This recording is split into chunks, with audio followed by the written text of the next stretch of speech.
All right, guys. Hey, thanks for joining in. I was kind of thinking, we got a new coach in Charlotte with Matt Rule, and he's attempting to rebuild a roster to get a team that hopefully will have sustained success, as he says, but more importantly, get to the Super Bowl.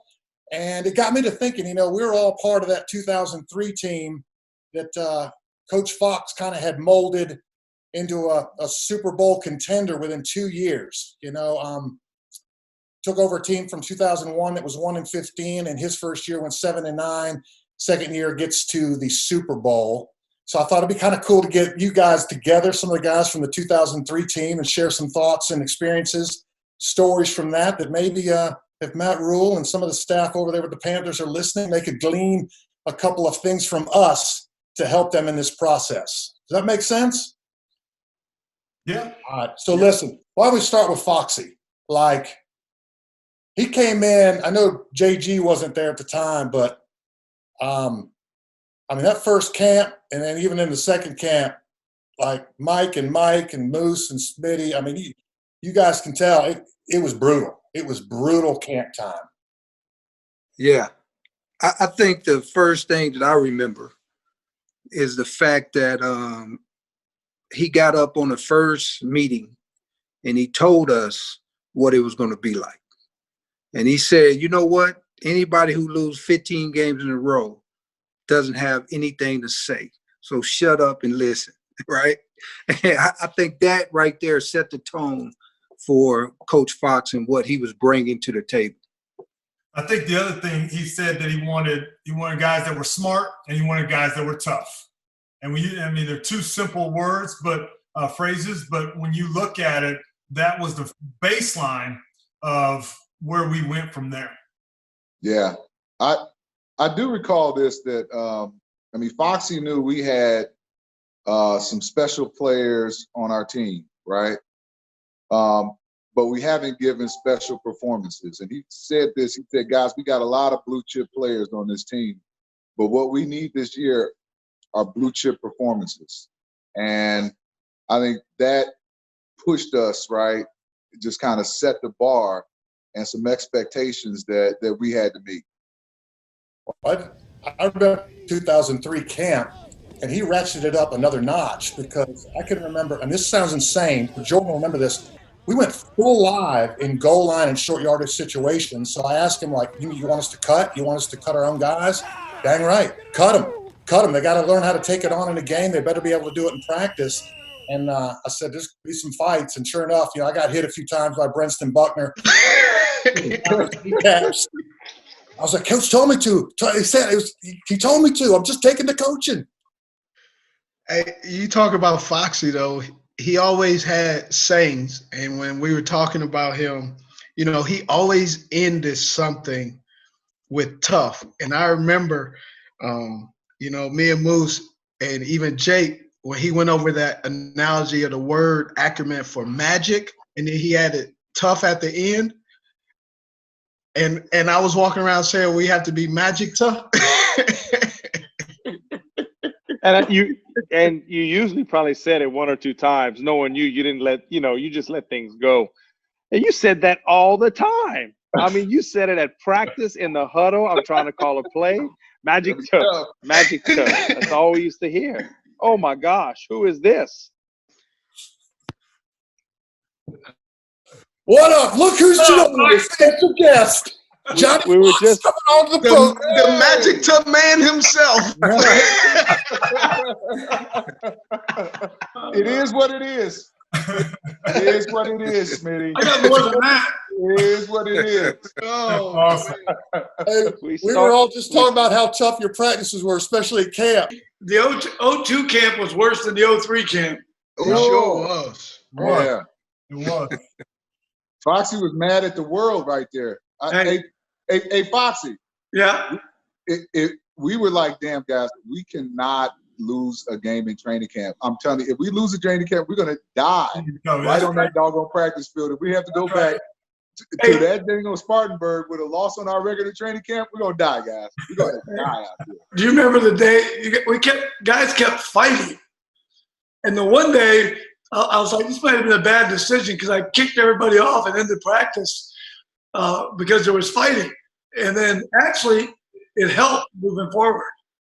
Well, you started practice over and then kicked us off. Well, I mean, you started everything over. It was probably the worst. That is why the CBA is what it is today, because coaches like you.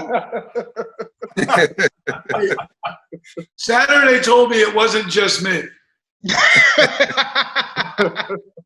Hey, Coach, I was just telling them I had free reign to just cut anybody I wanted to cut in short yardage goal line.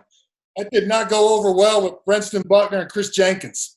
Hey, come on, Kevin. It helped them get their pads lowered. Hey, Kev, was that the only way you could block him? Is that why you asked if you could cut him? What? Those are tough yards. You got to get low. You knew you couldn't get up under the pads and take the knees. I know camp was tough, but Foxy made it fun. Like we had a rookie show. That was kind of fun. Oh, yeah. made fun of each other. They imitated some old guy. Yeah, That was the best part of my rookie year, was getting to act like Kevin Donnelley for a half hour. I felt so liberated. Remember I taped tape rolls on the end of my huge white gloves and was pointing out the mic, calling off Mitchell's ID. No, the mic's over there. You know? Hey, The neck roll. He had that big neck roll, that old school neck roll. I did. Oh, yeah. To play next to Kevin as a rookie, next to a 13-year-old grungy, grittery guy like Kevin, I didn't know what in the hell was happening. I tell you what, I was broken down. I was holding it together with all that tape. I remember talking when you said, "I guess we're going live, Rook," and you put your mouthpiece in. I guess we're going live, Rook.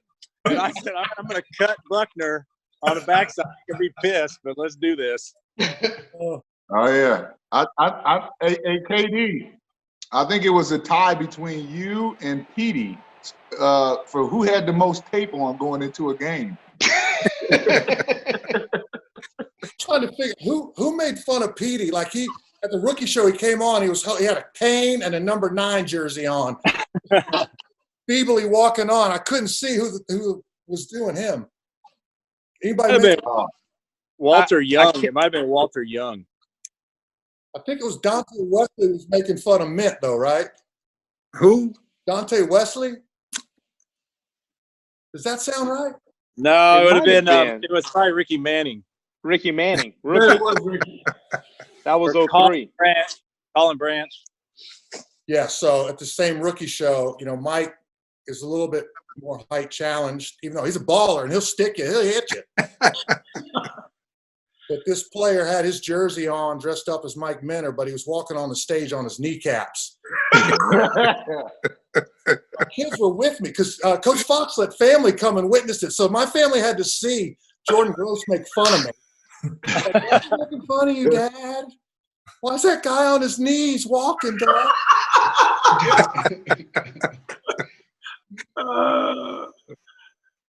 They said, hey, Mike, he was down there to pray for him. That's why he took that knee. They called you the dirty pastor, didn't they, Mike? That's right. That's right. You mean that, hey, blindside somebody and then get on the knee. Let me pray for you. Yeah, let me pray for you. Let me just pray for you right now. For you right now. Let me ask you guys, though. A lot of work at camp. And we had some fun along the way. But did any of you guys see us starting out 5-0 on that team? No. Nah. I mean, hell, that first game. The first game, okay, listen, Rodney was awesome. And I got to watch you guys win 7 games, I think the year prior, but you guys had kind of won a few and then lost a bunch in a row, like 6 or 7 in a row in 02. Yeah, and then we played you guys with the Saints the last game of the season, and all we had to do was beat you guys and beat Cincinnati the week before we made the playoffs. We couldn't do that. Then we're playing you guys. It's at our place, and we need to beat y'all, and y'all have nothing to play for, and y'all wanted to be there. We didn't want to be there, and I was like, man, this team is scrappy. They've got nothing to play for, and I know coming into free agency for me a few months later, that kind of just resonated in my head. This team had nothing to play for, and they were punching and fighting and scratching. And I just think, like you said, that camp was difficult. And it probably kind of fast forwarded, the growth process of this football team. I said we had something to play for because Coach Fox said you wouldn't be on the team if you didn't give some effort. We had to go in the offseason with a good taste in our mouth, right? Well, at the end of the season, you got that wrap-up meeting. We could still get one more day of conditioning in right there, Fox would have put us out there. Gary Simmons, on the line! All right, guys, hand in your playbook, and let's hit the field for one more set of sprints here. Going into that game, okay, so we played Jacksonville the first game, and we win at the end. So the Monday morning, we're working out. And I was new to the team, so I was there all spring, but when you're not the starting quarterback yet, I just believe you need to stay in the back of the line. Well, Rodney was the guy. Well, that Monday, after that Jacksonville game, I was going to be the guy going forward. So we're in the workout room, we're in the weight room lifting on that Monday, and I'm quiet, shockingly, and I'm lifting. I'm trying to go about my business, and Jeff Mitchell came up to me, and he was mad at the world for everything. And he goes, yeah, every day, and he goes, hey, and he called me a word that I can't say on here. He goes, quit acting like you're not all happy. He goes, okay. He said there's one other person happier than you today. He goes, and it's not your wife. It's Rodney Peete, because he doesn't have to play anymore. He can just stay on the sideline and wave that towel. And he was exactly right. Rodney knew he was like 37 at the time. And he was like, hey, I'm going to enjoy this ride the next year or two. We're just going to have fun. And that's what I remember early on in that season. Well, we scrapped some wins together. I mean, we pulled that one out right at the end, the 4th down pass to Pro. Next week, it was crazier. Go down to Tampa, defending Super Bowl champs. Find a way. I mean, they wanted to let us win, and we kept it close. Got that block. I mean, the defense came up big, Coach. Yeah. Hey, that was a great environment. That was when it was down there in Tampa, and that's when they celebrated their Super Bowl victory. And they thought they were going to walk all over us. And they were shocked it was that close. I mean, and then they got scared. And at the end, they found a way to screw it up, or we found a way to win it. I like to think of the latter. But you guys did a great job, and that was a tough environment. One of the toughest I've ever gone into. They're celebrating their Super Bowl, and we find a way to win. Well, I don't know if we found a way. The defense found a way to keep us in the game because we couldn't do anything offensively, especially me. And Smitty, he returned the punt in overtime to set up the field goal because we couldn't move the ball on him. We didn't block anybody, and Steve tiptoed down our sidelines and took off. And all we had to do was, hey, don't screw it up. Hand the ball off 3 times, let John go kick it. And that's how we won that game. Well, that was the first of 5 overtime games that season, and we won 4 of them. And get this, all 5 games were on the road. We stole games in overtime on the freaking road. Who does that? Cardiac Cats, that's who does it. I think the big thing was the mindset. You know what I'm saying? Like you believed that you could win these games where maybe a couple years before that you're like, hey, I'm going to play hard, but the odds of us winning this, might be tough. Guys were believing. And I think that came from out of training camp, especially on defense, because, we were playing a game in practice. What helped us get through practice, we get points for different interceptions, for tackles behind the line of scrimmage, strip the ball, you got points. And I think that same mentality started turning over into the ball games where you're competing, and it just helped practice go from practice to the field. What was it, hey, Mentor, what was it like? I mean, there's some young guys in the secondary with you, and we're getting ready to run. Like, I remember a nice breakout game for the secondary was against the Colts, because of that second half, I don't know, Ricky Manning or somebody just started making plays, and the defense just got us back in that thing because it wasn't looking good at halftime. Yeah, well, I think going back to the Tampa Bay game, the defense, reason why we played so well is because they was the standard. And we wanted to prove that we was that type of defense too. And I think that was the competition. Okay, this is the standard. How do we, stack up to these type guys? And then when we got to the Colts, it was more about stopping Peyton Manning and then stopping, Harrison. and the running game. And so we left it up to the big guys up front, and then we just stayed back for the passing game, and we was punishing guys. I think that set the tone for what type of defense that we was going to be.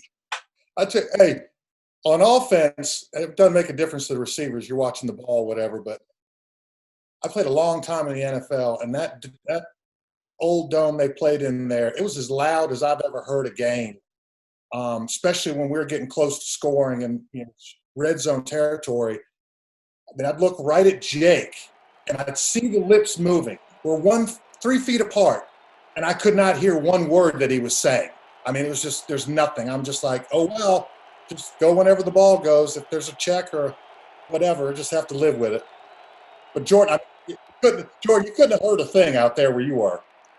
I didn't know. I didn't hear a thing. I was just watching your big Delhommes. Whenever they moved, I was going right there. But ignorance is bliss, right? I mean, I didn't realize how unlikely it was for us to be 5-0 to win those overtime games, all that. I had no idea about anything in the NFL. So I would, if that would have started my 10th year, I would have been so shocked and amazed and appreciative. But I think I lost a little bit of it in just having it be my first time through.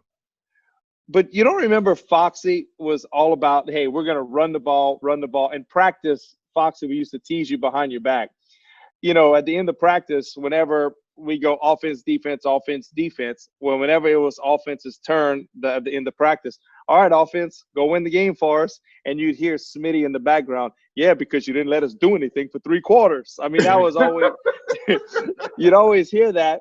So we're playing in Indy. It's the 4th quarter, and we have the wrong substitution in the game.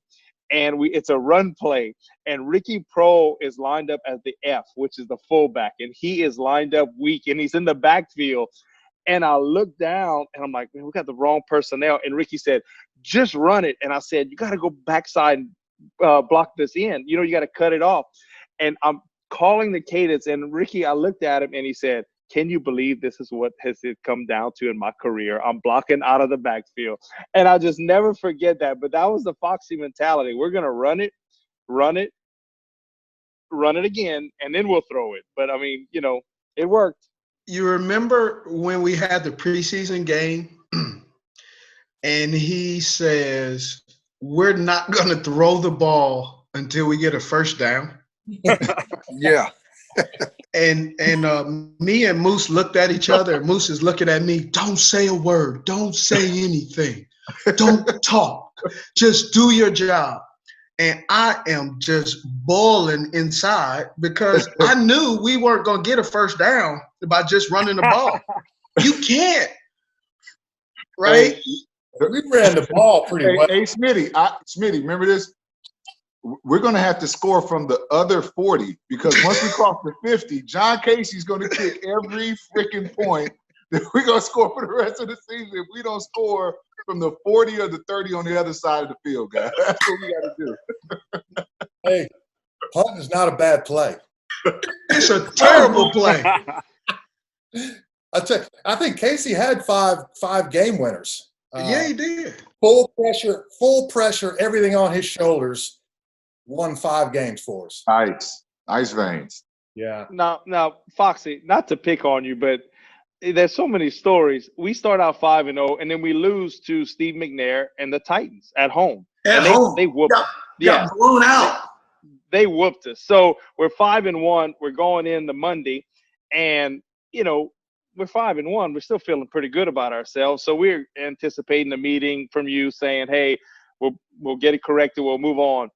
You chewed us out in that room like I'd never been chewed out before in my life. And I'm saying to myself, are we 5-1? Like this guy, you reamed us. Well, we leave. We have to go do our run, and everybody's all bitter. Todd Sauerbrunn on the whiteboards, Scotty O'Brien's whiteboards on both sides, he wrote in big black letters, "Panic button." And he drew a big red circle, and he would just holler, "I guess we're pressing the panic button already. I guess we're pressing the panic." I remember that like it was yesterday. Well, the thing that pissed me off so bad is that was Jeff Fisher was the coach, and he really had a very similar philosophy to what our philosophy was. And they just out-executed and beat our ass at home, and I was pissed. We're talking about some tough times. Like, we had that 3-game losing streak towards the end of the year. That was brutal. I mean, I was a believer in our team, and we're so close to clinching the division. We just needed one more win, and we go and lose 3, especially against conference teams like the Eagles and Dallas. That was tough, man. That left me question a little bit. But the team was really like a family, because you think after a win everybody be real happy and there's no one pointing fingers or whatever. We played Tampa Bay at home and nearly choked that one away, but Jake got us down the field, 5 completions, 5 different receivers, game winner to Smitty.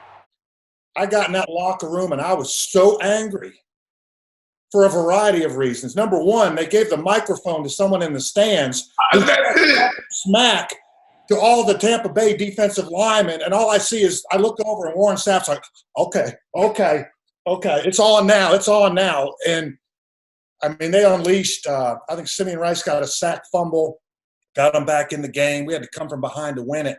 So I was already mad about that. But then a certain player on this team started – I mean, he just been taking my personal items and defacing them and ruining them and just really making it personal. You know what I'm saying, Jake?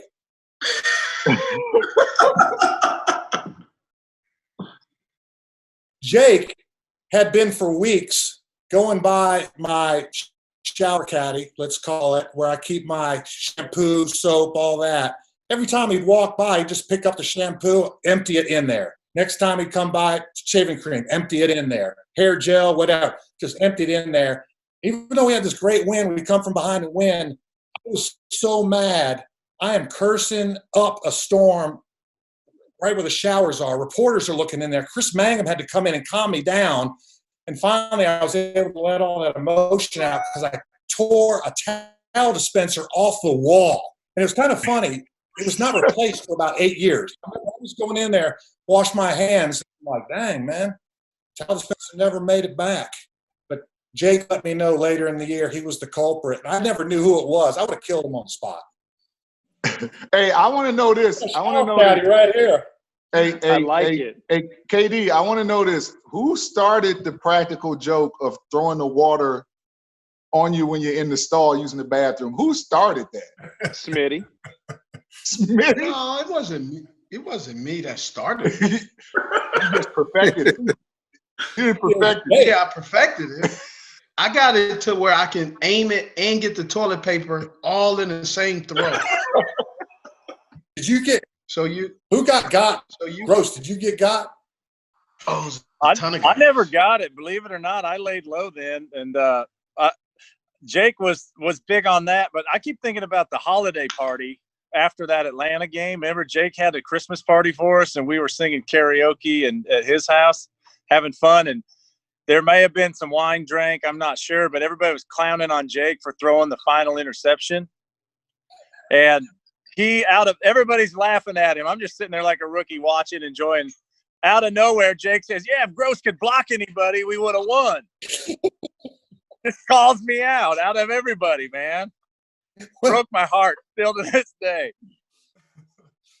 But I think it made you tougher. Yeah.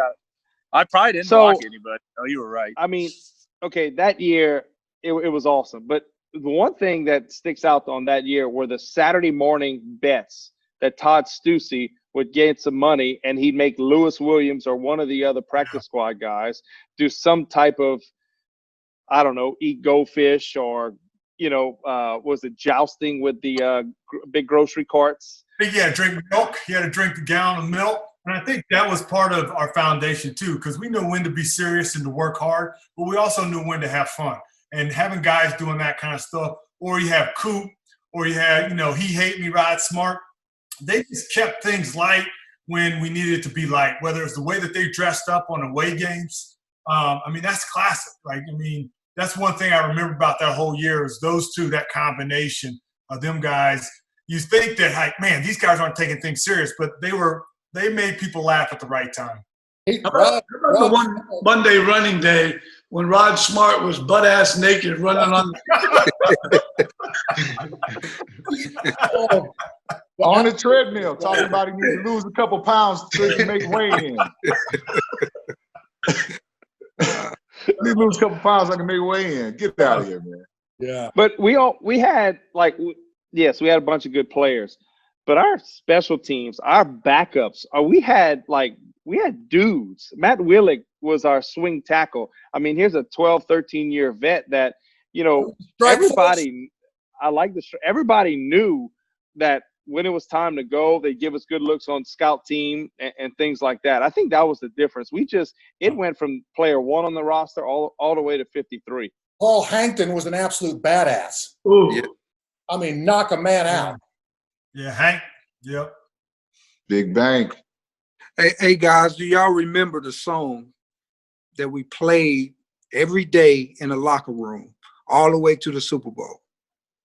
Was that Moose's production company? Ah, that's good. No, I think it was Mike Jones. That's right. That's exactly right. Mike Jones. Oh my God. Yes. Who was that was the dude? Actually, that story is funny. You talking about?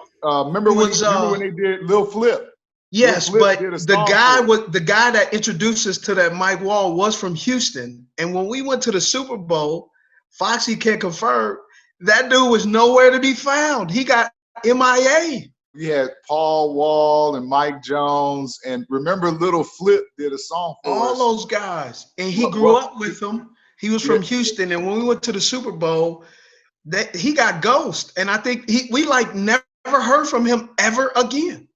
Yeah, that's just so bizarre. Really, it's just a special run. And I tell you, for me, I couldn't believe the tear we went on that first playoff game because we had strung together some wins. And we had a good team, and we won our division. But I didn't know we'd unleash on Dallas like we did on Saturday night. What a fun night. And then going back out with the fans, Stephen Davis just ran a mud hole in them. Well, he did, and I'll never forget this. And Moose, you should remember, it's third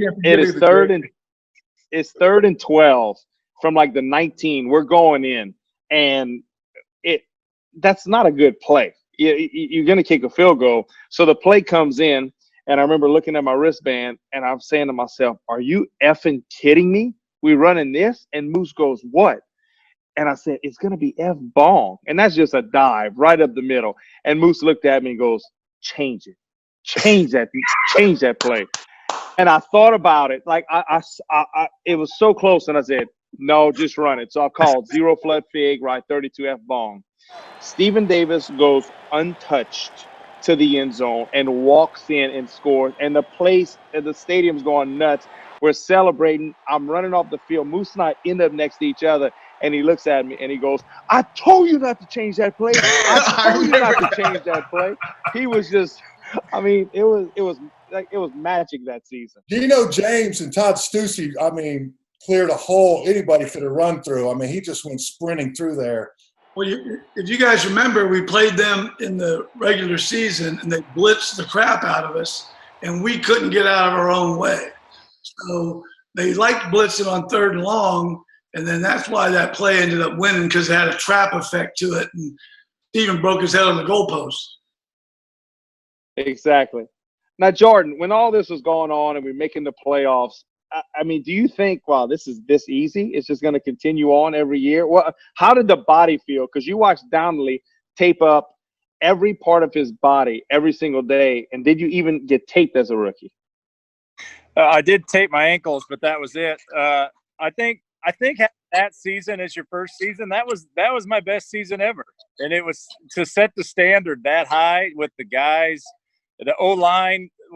I had some other really good O-lines, but that O-line, I think, had the ultimate switch to be able to turn on from so much fun to so much focus so easily and combine the two that it really spoiled me for the rest of my career. That's what I wanted the standard to be. And then just the team in general, the fans.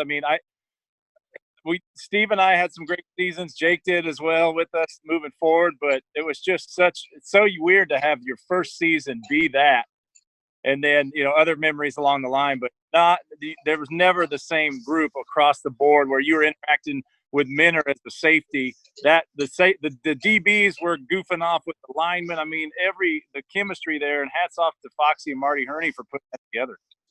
It was so much fun, and I'd been on some teams that had a lot more talent. I got to block for Dan Marino and Warren Moon, Eddie George. I mean, it's just we had something special about the way that team came together, and it's something that's lost sometimes with people worried about the draft and they're worried about free agency or just amassing all this talent, and they forget what really goes into making a special team, and it's all that extra work that you put in. And sometimes you're listening to Coach Fox and he's going through that pyramid of success or whatever point he's trying to make, and you're like, here we go again. But somehow, like, I always found myself using Coach Fox's quotes when media was asking me questions. Like, he had me brainwashed.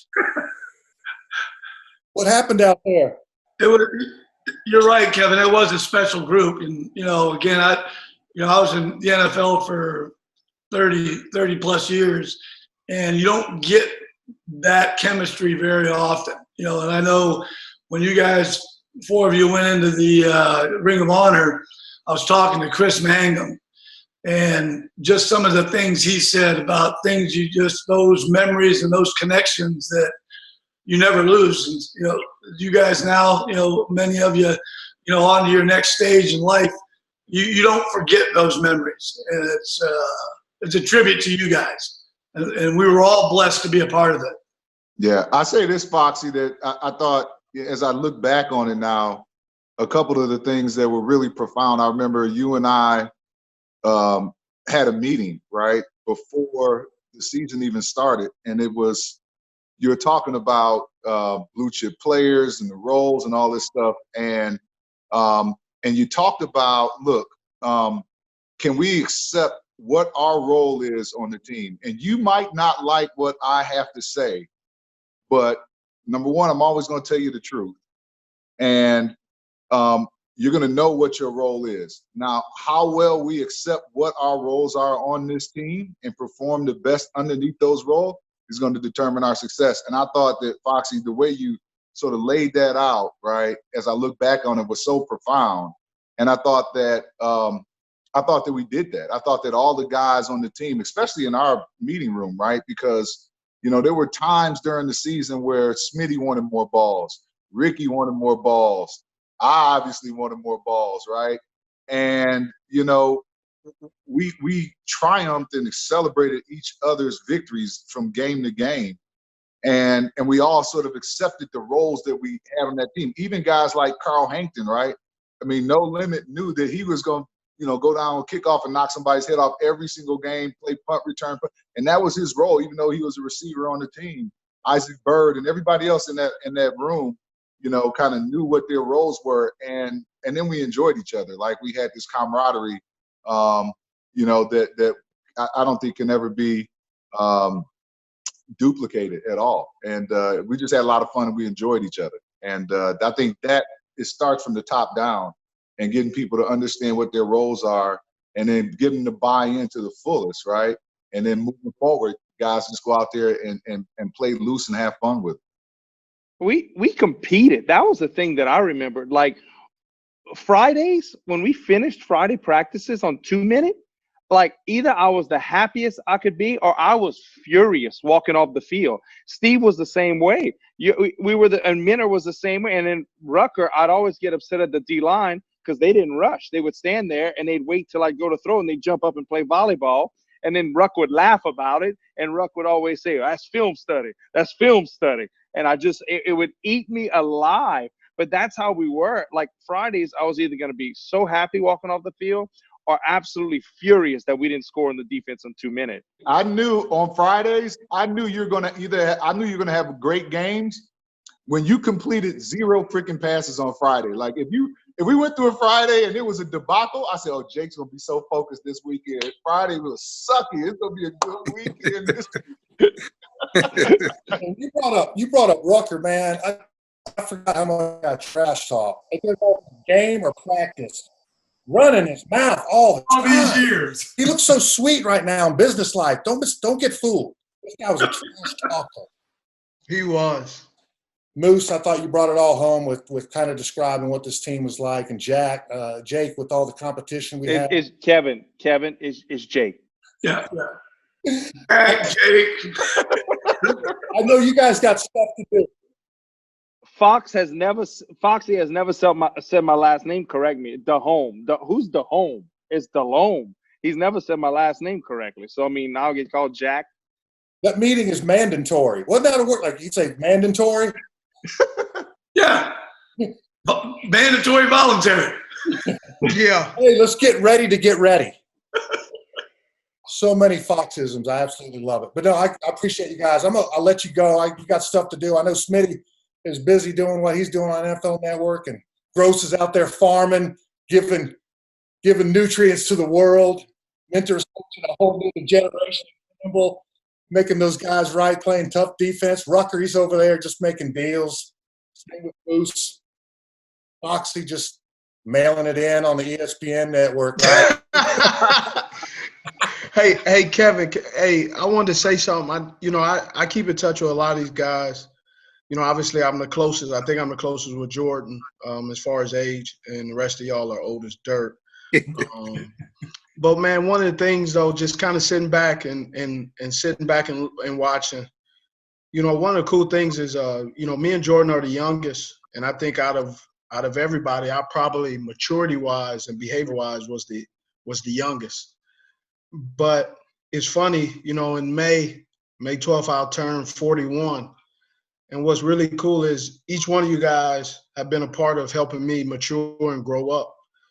Even though we've been done playing, obviously I haven't been able to interact with you as much, Mike Rucker, but Kevin and Ruck and Moose and Jake, it's been really cool that each one of you guys have contributed to all of us, even Coach Fox, has contributed to, I feel like for me, my growth and where I am today.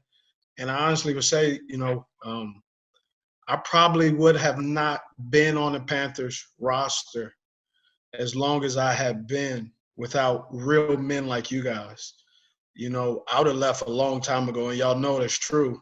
Right. But it's really cool that, when you talk about ball, a lot of times we talk about family, but you guys are really family. And it's really cool. And just for me personally, I don't really say it too much, but man, I really appreciate each one of you guys, because my kids wouldn't have the father they have today without you. You guys really helped me, and I really appreciate it. And it just kind of really says a lot of, you guys' upbringing and how well you guys are and who you guys really are outside of the helmet. So I appreciate you. Well said. That's great, Steve. Virtual hug, Smitty. I'm gonna give you a big virtual hug. No, too close. That's not 6 feet. No. That was my internet hug, man. Oh, Smitty, listen, I love all these guys, but if I needed someone to call 3 a.m. because I had to bury a dead body, be my guy. Don't say this on the recorded line. Please don't. Sometimes things in life aren't pretty, and you need someone that's got your back.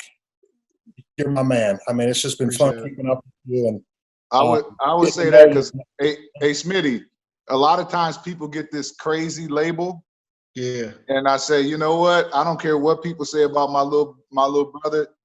He's my crazy. And if I had to go into a dark alley with anybody, Smitty, I got your back, and you got mine. I know that I ain't had nothing to worry about when you on my team. So, I love you, man. And appreciate it. And all my teammates too, man. You guys have a special place in my heart. But Smitty, that means a lot hearing that from you. And I'm pretty sure everybody feels the same, man, that it's mutual, man, that we had just a unique relationship, and it's treasure. Appreciate all it. right. Anybody got anything else before we break this thing down? Well, I got one quick thing. I don't get a chance to see everybody as much as you guys do in your own little realm and where you live and all that, but every one of you is got a special place in my heart, and I mean that sincerely. Couldn't have been a better bunch of guys. So proud of all of you, not just on what you accomplished playing football, but what you've accomplished as men and leaders, in our country right now. So my hat's off to every single one of you. I respect and love every one of you. Appreciate it, Foxy. All right, fellas, be easy. All right, guys. Hey, put your hand over your camera. All the hands are in right now. We're going to get a Panthers on 3. Hey, in a couple of years, though, I think sooner or later, we all got somewhere to go in Ohio. Yes. All right. Panthers on 3. 1, 2, 3. Panthers. Thank you so much, gentlemen. Thank you. Appreciate it. Have a good one. Guys.